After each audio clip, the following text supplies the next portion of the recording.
Good morning students, আশা করি তোমরা সবাই খুব ভালো আছো। কি সবাই ভালো আছো তো? আচ্ছা, আমি তোমাদের ভূগোল বিষয়ের শিক্ষক মানস স্যার। আজকে আমরা চলে এসেছি আরও একটা বিষয় সম্পর্কে আলোচনা করবার জন্য।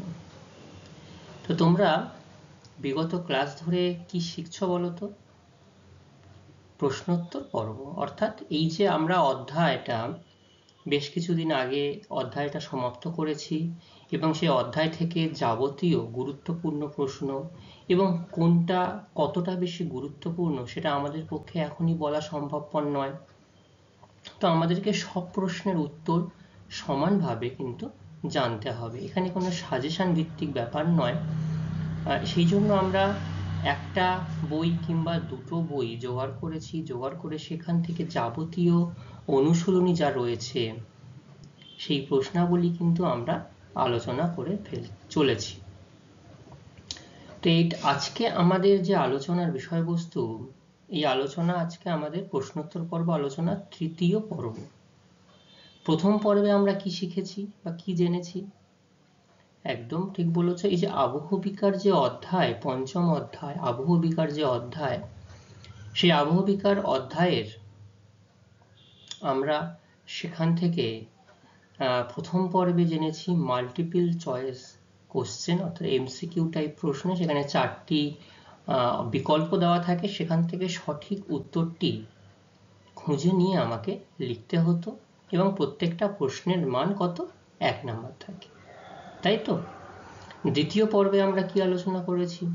দ্বিতীয় পর্বে একই অধ্যায়ের শূন্যস্থান পূরণ, যার প্রত্যেকটা মার্কস 1 নাম্বার, প্রতি প্রশ্নের মান 1 নাম্বার, এবং সত্য মিথ্যা আলোচনা করেছি।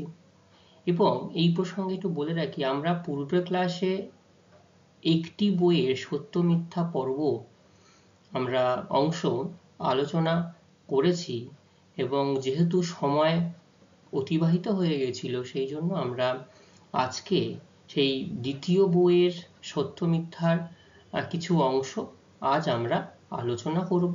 প্রত্যেকটা প্রশ্নের মান 1 এবং 2-1 কথায় উত্তর দাও যে প্রশ্নাবলী থাকে, সেই 2-1 কথায় উত্তর প্রশ্নাবলীগুলো, সেগুলো সম্পর্কে আমরা একটু আলোচনা করে নেব। এবং তোমাদের কোথাও এখনো পর্যন্ত যদি কোনো প্রশ্ন বুঝতে অসুবিধা থাকে, তোমরা কিন্তু আমাকে বলতে পারো যে কোনো ব্রড প্রশ্ন বা কোন প্রশ্নের উত্তর সঠিকভাবে টু দি পয়েন্ট অ্যান্সার কিভাবে লিখতে হবে সেটা তোমরা জিজ্ঞাসা করতে পারো। দেখো, যেহেতু প্রশ্ন উত্তর পর্ব নিয়ে আলোচনা করছি, সেই জন্য আমি একটা কথা তোমাদেরকে বলি এবং বারবারই বলে থাকি, যে খাতায় অযথা বেশি কথা লিখে কোনো তার গুরুত্ব থাকে না। তুমি যে মূল যে উদ্দেশ্য, মূল যে কথাটা লিখতে চাইছো, সেটাই দেখা গেল পরীক্ষকের দৃষ্টি এড়িয়ে গেল। সেই জন্য বেশি কিছু না লিখে, অতিরিক্ত কিছু না লিখে টু দি পয়েন্ট উত্তর, সেটা হোক না ছোট হোক না, কিন্তু তুমি তো বাড়তি কথা কিছু লিখবে না।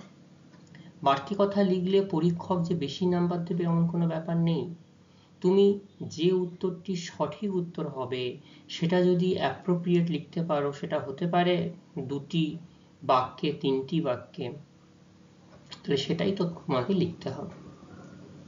অতিরিক্ত লিখে খাতা ভর্তি করে পেজ নিয়ে তার কোনো প্রয়োজন নেই, ঠিক আছে?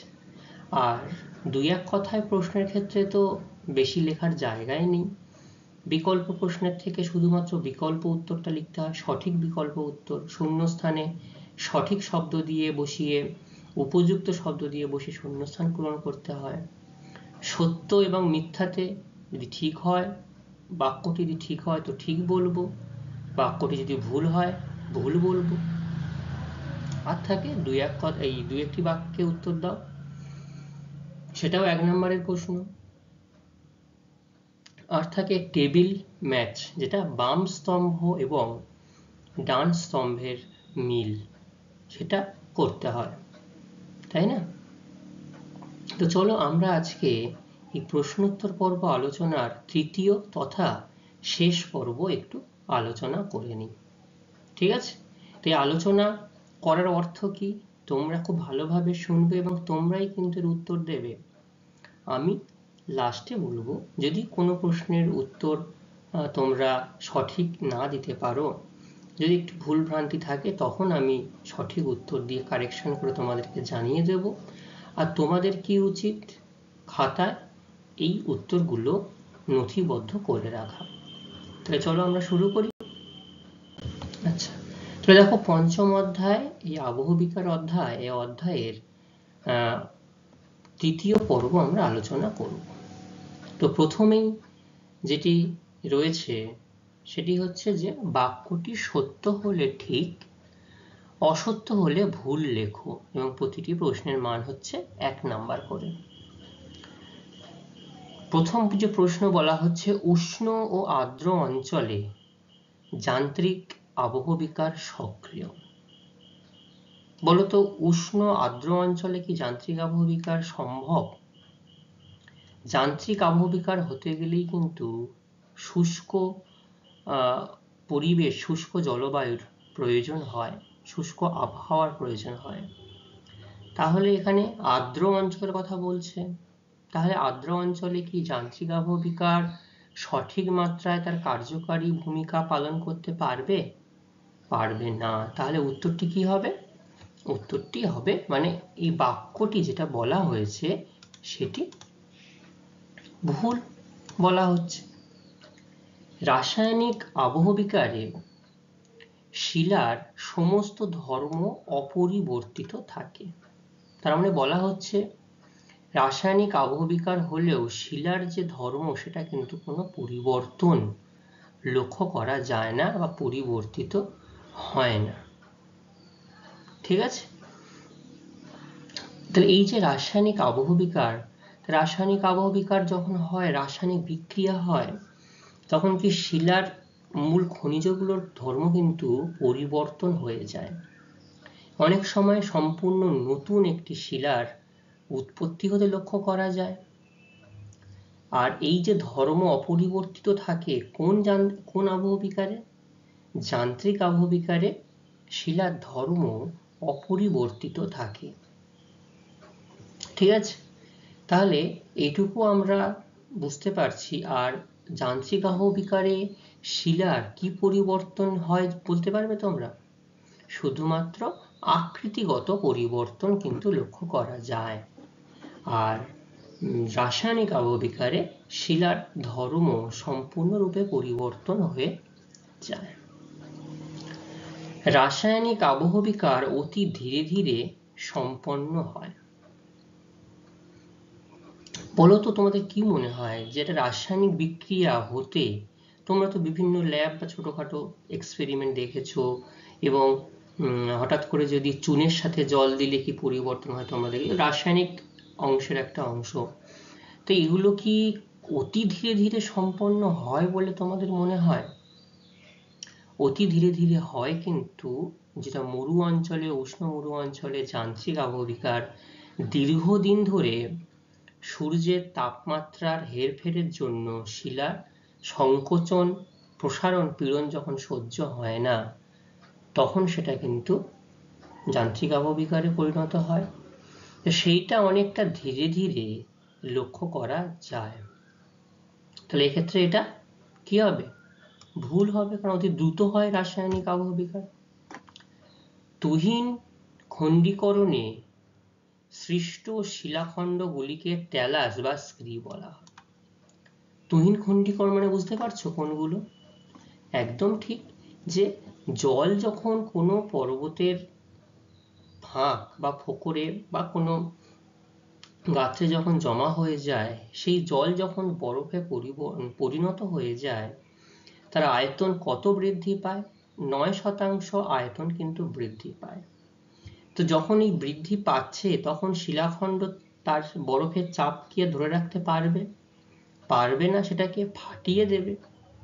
তো এই যে ফেটে গেল এবং শিলাস্তরের যে পরিবর্তন লক্ষ্য করা গেল, সংকীর্ণ কোণ বিশিষ্ট নতুন শিলাখণ্ড দেখা গেল, নতুন বলবো না, তার আকৃতিগত পরিবর্তন হচ্ছে, মানে ওই পর্বত বা পাহাড়ই হচ্ছে, সেই যে অংশটাকে কিন্তু স্ক্রি বলা হয়। তাহলে এক্ষেত্রে এটা একদম সঠিক কথা বলা হয়েছে। উষ্ণ মরু অঞ্চলে আর্দ্র বিশ্লেষণ অধিক দেখা যায়। তাহলে উষ্ণ মরু অঞ্চলে কি দেখা যায়? যান্ত্রিক আবহবিকার বেশি দেখা যায়। তাহলে এখানে কিসের কথা উল্লেখ করেছে? আর্দ্র বিশ্লেষণের কথা উল্লেখ করেছে, মানে রাসায়নিক আবহবিকারের কথা উল্লেখ করেছে। তাই জন্য এটা কি হবে? ভুল হবে। বুঝতে পারছো তো তোমরা? কার্স্ট অঞ্চলে যান্ত্রিক আবহবিকার প্রক্রিয়া কার্যকর হয়। কার্স্ট অঞ্চলে কি আবহবিকার হয় বলো?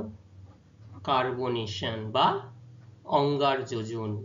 তো এই কার্বনেশন বা অঙ্গার যোজন এটা কোন আবহবিকারের অন্তর্গত?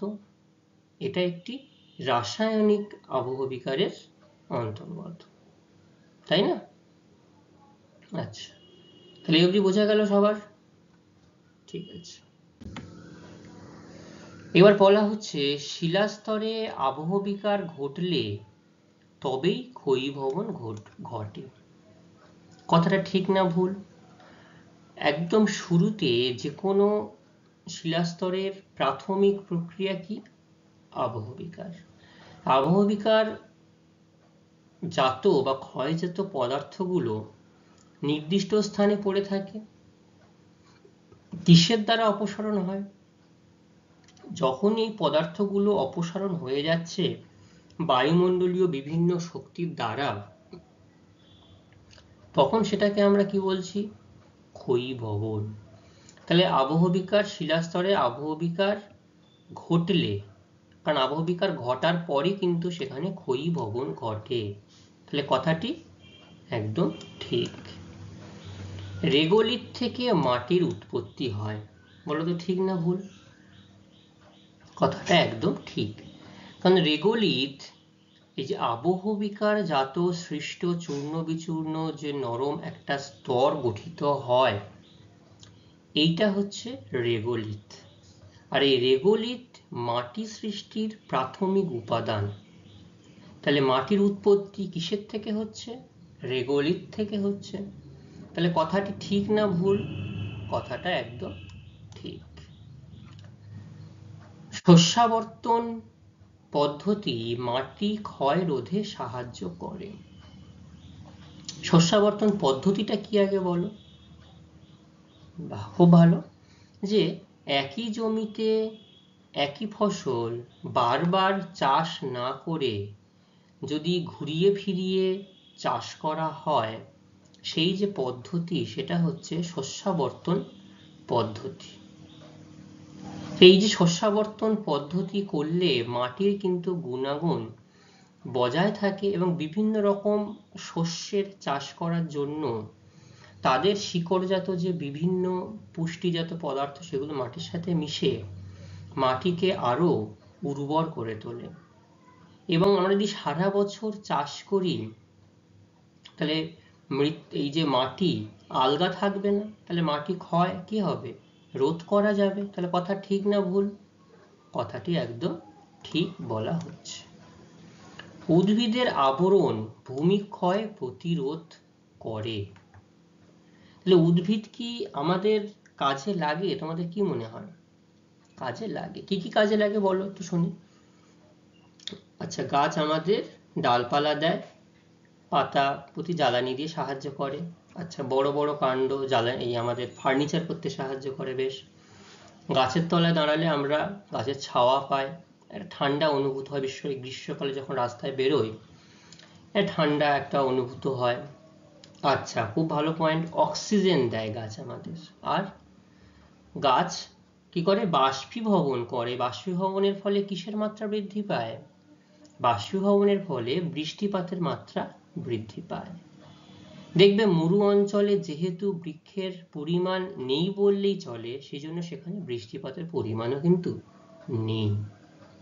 এবং তোমরা এইটুকু শুনে থাকবে, যত দিন যাচ্ছে আমরা বেশি পরিমাণে বৃক্ষচ্ছেদন করার জন্য পরিবেশের তাপমাত্রা কিন্তু অনেক বেশি বৃদ্ধি পাচ্ছে, ব্যাপক হারে বৃদ্ধি পাচ্ছে। ঠিক আছে? আর কি করে গাছ?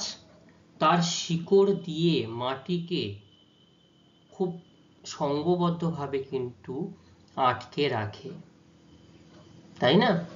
সহজে গাছের শিকড় দেখবে তুমি যে অঞ্চলে যেখানটায় একটা গাছের শিকড় মাটিকে ধরে রাখে, সেই গাছের শিকড়, সেই কাছাকাছি যদি বৃষ্টি হয় বা বন্যার জল আসে, সেই শিকড় কিন্তু মাটিকে অনেক জোরে আটকে ধরে রাখে। যেখানটাতে বৃক্ষের পরিমাণ বা বৃক্ষের আচ্ছাদন নেই, সেখানে কিন্তু মাটি খুব দ্রুত ক্ষয় পেয়ে যায়, মাটি খুব দ্রুত ধুয়ে যায় জলের সঙ্গে।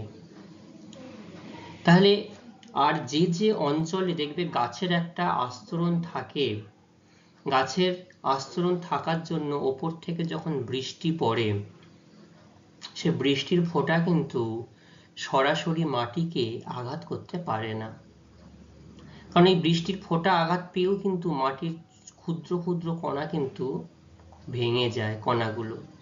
তো উপরে যদি বৃক্ষ বা ঘাসের আবরণ থাকে, তাহলে সে ঘাসের উপরে বৃষ্টির ফোঁটা পড়ে মাটিকে আঘাত করে মাটির কণাগুলোকে আলাদা করে বা বিচ্ছিন্ন করতে পারে না। এটা একটা ব্যাপার গেল, ঠিক আছে? তো এটাই হচ্ছে ব্যাপার, যে উদ্ভিদের আবরণ, এবং শুধু বৃষ্টির হাত থেকে নয়, যেখানে উদ্ভিদ বেশি পরিমাণে রয়েছে সেখানে মানে অতি বেশি গতির যে ঝড়, বেশি গতির ঝড় ঝঞ্ঝা, এগুলোও কিন্তু সঠিকভাবে সেখানে বইতে পারে না, প্রতিহত হয়, তখনও মাটি কিন্তু এই ক্ষয়ের হাত থেকে বেঁচে যায়। তাহলে এটা কি? এটা তাহলে এই সমস্ত কারণেই কিন্তু উদ্ভিদ ভূমিক্ষয় প্রতিরোধ করতে সাহায্য করে। আচ্ছা, যাই হোক, পেজটা একটু চেঞ্জ হয়ে গেছে, তার জন্য আমি সরি। আগের পেজে গেলে আবার রেকর্ডটা একটু পরিবর্তন হয়ে যেতে পারে, তো সেই জন্য আমি এখান থেকেই আর লাস্টের যে দুটো প্রশ্ন ছিল সেটা আমি কন্টিনিউ করছি। আচ্ছা, শেষ আর যে দুটো প্রশ্ন ছিল সেটা বলা ছিল যে আবহবিকার একটি গতিশীল প্রক্রিয়া। তো তোমাদের কি মনে হয়, আবহবিকার কি গতিশীল প্রক্রিয়া না স্থৈতিক প্রক্রিয়া? আবহবিকার তোমাদের মনে হচ্ছে স্থৈতিক প্রক্রিয়া, কেন? বাহ, খুব ভালো, যে আবহবিকারজাত পদার্থ তার কিন্তু অপসারণ হয় না, নির্দিষ্ট স্থানে পড়ে থাকে, সেই জন্য এটা একটা স্থৈতিক প্রক্রিয়া। খুব ভালো বলেছো, তাহলে এটা ভুল। আচ্ছা, তারপরে ছিল পুঞ্জিত ক্ষয় ক্ষয়ীভবনের মাত্রা বাড়ায়। তো বলো তো, পুঞ্জিত ক্ষয় কি ক্ষয়ীভবনের মাত্রা বাড়ায়? দেখো, এটা অনেকটা একই রকম মনে হলো যে পুঞ্জিত ক্ষয় কি শক্তিতে কাজ করে বলো? পুঞ্জিত ক্ষয় অভিকর্ষ শক্তির টানে একটা মাটির স্তর নিচের দিকে নেমে আসে। ক্ষয়ীভবন কোন শক্তির উপরে কাজ করে? বিভিন্ন প্রাকৃতিক শক্তি, বায়ুমণ্ডলীয় শক্তি, নদীর বা এই সমস্ত শক্তির উপর নির্ভর করে। দেখো, দুটো সম্পূর্ণ আলাদা, সেই জন্য আমরা এই পুঞ্জিত ক্ষয় আর ক্ষয়ীভবনকে কিন্তু একসঙ্গে বলতে পারবো না, কারণ ক্ষয়ীভবন অপসারণ করে নিয়ে যায়, সম্পূর্ণ সে জায়গাটা ধস নামায় না, কিন্তু পুঞ্জিত ক্ষয় অভিকর্ষে টানে সমগ্র অঞ্চলটা ধস নামায়। তাহলে এক্ষেত্রে আমরা কি বলতে পারি, এটা ভুল। ঠিক আছে? আচ্ছা, এখানে এবার বলা হচ্ছে দুই একটি শব্দে উত্তর দাও, প্রতিটি প্রশ্নের মান। এখানেও 1 নাম্বার করে, খুব সংক্ষেপে শর্ট টাইপ প্রশ্ন, এটা আমাদেরকে উত্তর দিতে হবে একটু। প্রাকৃতিক শক্তির মাধ্যমে পদার্থের যখন অপসারণ হয় সেটা কি নামে পরিচিত? বলো তো,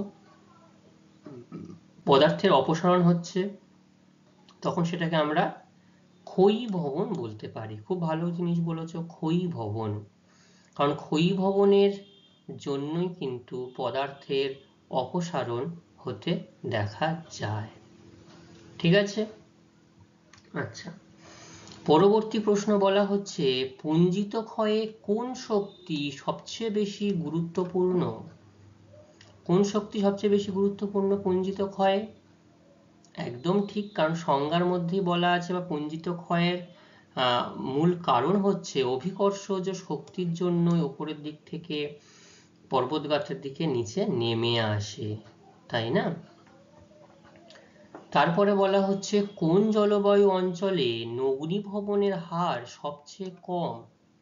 কারণ এই কোন জলবায়ু, নগ্নীভবন বলতে কি বোঝায়, যে নগ্নীভবন বলতে সেখানে আবহবিকার হবে, ক্ষয়ীভবন হবে, পুঞ্জিত ক্ষয় হবে, সবকিছু যখন একসঙ্গে হয়ে সেই উপরিউক্ত পদার্থের অপসারিত হয়ে নতুন একটা পাহাড় বা পর্বত সেখানে উন্মুক্ত স্থান হয়ে যাবে, তার নগ্নীভবন ঘটবে, নগ্ন অবস্থায় দেখা যাবে, সেটাকেই নগ্নীভবন বলা হয়। তো সবচেয়ে কম কোথায় হয়? মরু জলবায়ু অঞ্চলে। কারণ মরু জলবায়ু অঞ্চলে শুধুমাত্র বায়ুর কাজ হতে দেখা যায় এবং এখানে এই বায়ুর কাজ অতি ধীর গতিতে হয়, সেজন্য নগ্নীভবনের হার এই অঞ্চলে খুব কম। স্ট্যালাকটাইট কোন রাসায়নিক আবহবিকারের প্রক্রিয়ার ফল?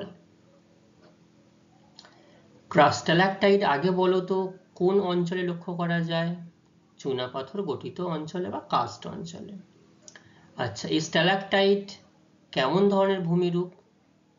চুনাপাথর যুক্ত গুহায় চুনাপাথরের নিঃসৃত আবরণ যদি ওপর থেকে নিচের দিকে ঝুলে পড়ে তাকে আমরা স্ট্যালাকটাইট বলি, তাই তো?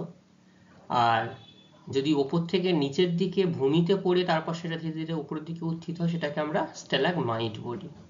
যাই হোক, এই যে সম্পূর্ণ প্রক্রিয়া এটা কোন রাসায়নিক আবহবিকারের ফলে হয়?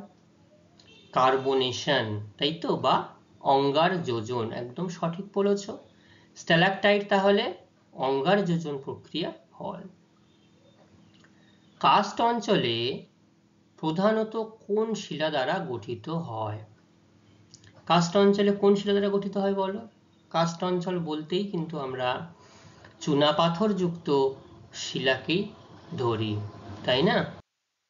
আচ্ছা, এখানে আরো একটা কথা বলি, চুনাপাথর যুক্ত শিলা ছাড়াও যদি কেউ ডলোমাইট বলে থাকো বা ডলোমাইট মনে করো, সেটাও কিন্তু সঠিক উত্তর। কারণ চুনাপাথর এবং ডলোমাইট সমৃদ্ধ শিলাস্তরকে কাস্ট অঞ্চল বলা হয়ে থাকে। ঠিক আছে, তাহলে একটু বলে দিই, প্রাকৃতিক শক্তির মাধ্যমে পদার্থের অপসারণকে ক্ষয়ীভবন বলা হয় বা ক্ষয়ীভবন নামে পরিচিত। পুঞ্জিত ক্ষয়ে কোন শক্তি সবচেয়ে বেশি গুরুত্বপূর্ণ? অভিকর্ষ শক্তি। কোন জলবায়ু অঞ্চলে নগ্নীভবনের হার সবচেয়ে কম? মরু জলবায়ু অঞ্চলে। স্ট্যালাকটাইট কোন রাসায়নিক আবহবিকারের প্রক্রিয়ার ফল? অঙ্গার যোজন। কাস্ট অঞ্চল প্রধানত কোন শিলা দ্বারা গঠিত? চুনাপাথর যুক্ত শিলা দ্বারা গঠিত। ঠিক আছে। আচ্ছা, এবার পরবর্তী যে প্রশ্নগুলো রয়েছে সেগুলো দু এক কথায় উত্তর দিতে হবে, প্রতিটি প্রশ্নের মান 1 নাম্বার করে। তো এখানে প্রথম যে প্রশ্নটা বলা হচ্ছে সেটা হচ্ছে চুনাপাথর গুহার মেঝেতে সঞ্চিত ক্যালসাইট কি নামে পরিচিত? দেখো, আমরা একটু আগে স্ট্যালাকটাইট সম্পর্কে জেনেছি, এবার বলছে যে মেঝেতে যে চুনাপাথর সঞ্চিত মেঝেতে যখন সেই স্তম্ভটা ধীরে ধীরে গড়ে ওঠে সেই স্তম্ভটার নাম কি বা সেই ভূমিরূপটার নাম কি সেটা জানতে চাওয়া হয়েছে। একদম ঠিক, স্ট্যালাকমাইট। তাহলে ওপর দিক থেকে গড়ে উঠলে স্ট্যালাকটাইট আর নিচ থেকে গড়ে উঠলে স্ট্যালাকমাইট। ঠিক আছে। কোন দুটি মৃত্তিকা স্তরকে একত্রে সোলাম বলা হয়? কোন দুটি মৃত্তিকা স্তরকে?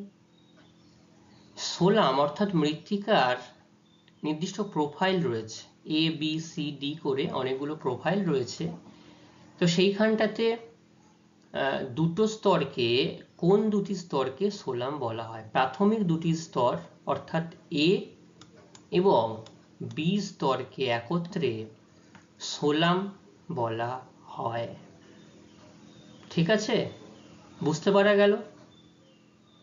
আচ্ছা, জারণ কোন ধরনের আবহবিকারের প্রক্রিয়া? হ্যাঁ ঠিক, জারণ। তাহলে বলা হচ্ছে জারণ কোন ধরনের আবহবিকারের প্রক্রিয়া? একদম ঠিক, এটা হচ্ছে একটি রাসায়নিক আবহবিকার। অঙ্গার যোজন, জারণ, আর্দ্র বিশ্লেষণ, দ্রবণ, এগুলো সব হচ্ছে রাসায়নিক আবহবিকারের প্রক্রিয়ার অন্তর্গত। ঠিক আছে। গ্রানাইট শিলা পেঁয়াজের খোসার ন্যায় খুলে যাওয়া কি নামে পরিচিত? এই যে গ্রানাইট শিলা যেহেতু গোলাকার হয়, গোলাকার হওয়ার জন্য এখানে তাপের সংকোচন এবং প্রসারণের জন্য বাইরের দিকের যে স্তর সেটা কিন্তু পেঁয়াজের খোলার মতো এক একটা আস্তে আস্তে স্তরগুলো ছাড়িয়ে খুলে যায় বা পড়ে যায়। এই যে সম্পূর্ণ পদ্ধতিটা, এটা কি নামে পরিচিত? এটা যান্ত্রিক আবহবিকার প্রক্রিয়ার স্বল্পমোচন প্রক্রিয়া বলা হয়। স্বল্প মানে কি? ছাল বা বাকল। মোচন মানে খসে পড়ে যাওয়া, ত্যাগ হওয়া। তাহলে সেই জন্য এটাকে স্বল্পমোচন বলা হয়ে থাকে। বুঝতে পারলে সবাই? আচ্ছা, এবারে চুনাপাথর গঠিত অঞ্চল কি নামে পরিচিত? বলো, আমি আর কি নতুন করে কিছু বলবো না, তোমরাই বলো। কার্স্ট অঞ্চল, এই স্পেলিংটা মাথায় রাখবে, কার্স্ট অঞ্চল। তো এই চুনাপাথর গঠিত এবং চুনাপাথরের জায়গায় যদি ডলোমাইট গঠিত অঞ্চল দিত তোমরা কি বলতে? একদম ঠিক, সেটাও কার্স্ট অঞ্চল। মাথায় রাখবে, চুনাপাথর এবং ডলোমাইট গঠিত যে অঞ্চল লক্ষ্য করা যায় সেটাকে কার্স্ট অঞ্চল নামে পরিচিত। ঠিক আছে? আচ্ছা আচ্ছা, দ্রুত একটু বলে দিই আমি। চুনাপাথর গুহার মেঝেতে সঞ্চিত ক্যালসাইট স্ট্যালাগমাইট নামে পরিচিত। এ ও বি স্তরকে একত্রে সোলাম বলা হয়। জারণ হচ্ছে রাসায়নিক আবহবিকারের প্রক্রিয়া। গ্রানাইট শিলা পেঁয়াজের খোসার ন্যায় খুলে যাওয়া স্বল্পমোচন নামে পরিচিত। চুনাপাথর গঠিত অঞ্চল কার্স্ট অঞ্চল নামে পরিচিত। ঠিক আছে? আচ্ছা, এবার আমরা আরো কয়েকটি 1 নম্বরের প্রশ্ন আছে, সেগুলো একটু জেনে নেব। প্রথম প্রশ্ন যেটা বলা হচ্ছে, অতি উচ্চ পার্বত্য অঞ্চলে কি ধরনের আবহবিকার কার্যকর হয়? তাহলে অতি উচ্চ পার্বত্য অঞ্চল মানে সেখানে কেমন জলবায়ু লক্ষ্য করা যায় আগে মনে করো? তুষারাবৃত অঞ্চল বা শীতল জলবায়ু অঞ্চল। তো এই অতি শীতল জলবায়ু অঞ্চলে কি হয়? তুষার জমে যায়, তুষার জমে গিয়ে জল হয়, তুষার গলে গিয়ে জল হয়, আবার এটা যখন তাপমাত্রা নিচে নেমে যায় রাতের বেলা সেটা আবার বরফে পরিণত হয়। তাহলে সেখানে কোন আবহবিকার কার্যকর হবে? যান্ত্রিক আবহবিকার, তার তুষারের কার্য বা তুষার আবহবিকার সেখানে সক্রিয় হবে। তাই তো? একদম ঠিক বলেছো তোমরা। পরবর্তী প্রশ্ন, কোন আবহবিকারে শিলার খনিজের আমূল পরিবর্তন ঘটে? বলো কোন আবহবিকারে? কটি আবহবিকার সম্পর্কে তোমরা জেনেছো? জৈব, যান্ত্রিক, রাসায়নিক। যান্ত্রিক আবহবিকারে কি শিলার সম্পূর্ণ পরিবর্তন হয়? হয় না। কি পরিবর্তন হয়? আকৃতিগত পরিবর্তন হয়, কিন্তু সম্পূর্ণ পরিবর্তন হয় রাসায়নিক আবহবিকারের ফলে। ঠিক আছে? বোঝা গেল তাহলে?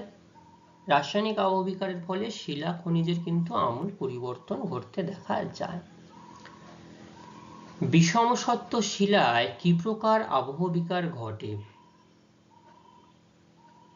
একদম ঠিক, বিষম সত্ত্ব শিলা হওয়ার জন্য এই যে বিভিন্ন সময় মরু অঞ্চলে দিনের বেলা বা দুপুর বেলা গুলি ছড়ার মতো আওয়াজ হয়, সেটা এক একটা শিলার এক এক রকম ধর্ম থাকার জন্য, এক একটা শিলার তার তাপ গ্রহণ করার ক্ষমতা বিভিন্ন রকম থাকার জন্য তাদের মধ্যে একটা ব্যাপক পার্থক্য লক্ষ্য করা যায়। সেই জন্য এই নির্দিষ্ট আবহবিকার প্রক্রিয়ায় কিন্তু এই আওয়াজটা শুনতে পাওয়া যায়। তো এই বিষম সত্ত্ব শিলা লক্ষ্য করা যায় ক্ষুদ্র কণা বিস্ফোরণ এই যান্ত্রিক আবহবিকার প্রক্রিয়া। ঠিক আছে? বোঝা গেল? ক্ষয়প্রাপ্ত ভূমিতে সংকীর্ণ ও গভীর জলপ্রবাহ খাতগুলিকে কি বলা হয়? দেখো, যখন কোনো একটা জায়গা একটু ক্ষয়প্রাপ্ত ভূমি থাকে, ক্ষয়ে যাওয়া ভূমি, সেখানে সংকীর্ণ, সরু কিন্তু গভীর যে জলের প্রবাহ লক্ষ্য করা যায়, সেই খাতগুলোকে একটা নির্দিষ্ট নাম দেওয়া হয়। কি নাম দেওয়া হয় সেগুলো কি জানো তোমরা? ভেরি গুড, র্যাভাইন ক্ষয় বলা হয়। সংকীর্ণ গভীর জলপ্রবাহের খাতগুলিকে র্যাভাইন বলা হয়। কোন আবহবিকার প্রক্রিয়ায় গুলি ছোড়ার শব্দ উৎপন্ন হয়? একটু আগেই বলে, এখানে যদি শিলা ফাটার আওয়াজ বলে, গুলি ছোড়ার আওয়াজ বলে, তাহলে আমাদের উত্তর কিন্তু একই হবে। কি বলতো সেটা? একদম ঠিক, ক্ষুদ্র কণা বিস্ফোরণ। ঠিক আছে। আবহবিকার জাত শিলাচূর্ণের শিথিল ভূ আস্তরণকে কি বলা হয়? এই যে আবহবিকার রয়েছে, আবহবিকার জাত শিলাচূর্ণের যখন শিথিল আস্তরণ লক্ষ্য করা যায়, এই আস্তরণের ফলে একটা নতুন একটা উপাদান তৈরি হয়, তার নাম কি? যেটা মৃত্তিকা সৃষ্টির প্রাথমিক উপাদান। Very good, regolith. সেটাকে আমরা, সেই আস্তরণকে আমরা রেগোলিথ বলি। ঠিক আছে। কোন জলবায়ু অঞ্চলে নগ্নিভবনের হার সবচেয়ে কম? দেখো, আবার রিপিট পাচ্ছি প্রশ্নটা। কোন জলবায়ু অঞ্চলে নগ্নিভবনের হার সবচেয়ে কম? মরু জলবায়ু অঞ্চলে নগ্নিভবনের হার সবচেয়ে কম। ঠিক আছে। তাহলে এই পর্যন্ত যা আমরা আলোচনা করলাম, কারোর কি কোনো প্রশ্ন, বুঝতে অসুবিধা হয়েছে? যদি অসুবিধা থাকে আমাকে জিজ্ঞাসা করতে পারো, তাকে আমি আরো একবার করে বলে দেব। খুব ভালো, অসুবিধা নেই। আচ্ছা, এইবার আমরা প্রশ্নোত্তর পর্ব আলোচনার একদম শেষ অংশে চলে এসেছি, যেটা স্তম্ভ মেলাও, অর্থাৎ বাম স্তম্ভ এবং ডান স্তম্ভ। এখানে প্রশ্নটা দেওয়া হয়েছে আর সঠিক উত্তরটা এখানে তোমাদেরকে লিখতে হবে। তাহলে বাম স্তম্ভে বলা হয়েছে ফাটল বরাবর শিলাখণ্ড খুলে আসে। আগে সবকটা আমি আগে দেখে নিই। ফাটল বরাবর শিলাখণ্ড খুলে আসা তুষারের কার্য। পেঁয়াজের খোসার মতো শিলা খুলে যাওয়া অংশকে কি বলা হয়? পিস্তল থেকে গুলি ছোড়ার আওয়াজ কি বলা হয়? জল বরফ হলে যে চাপ সৃষ্টি দেয় কি বলা হয়?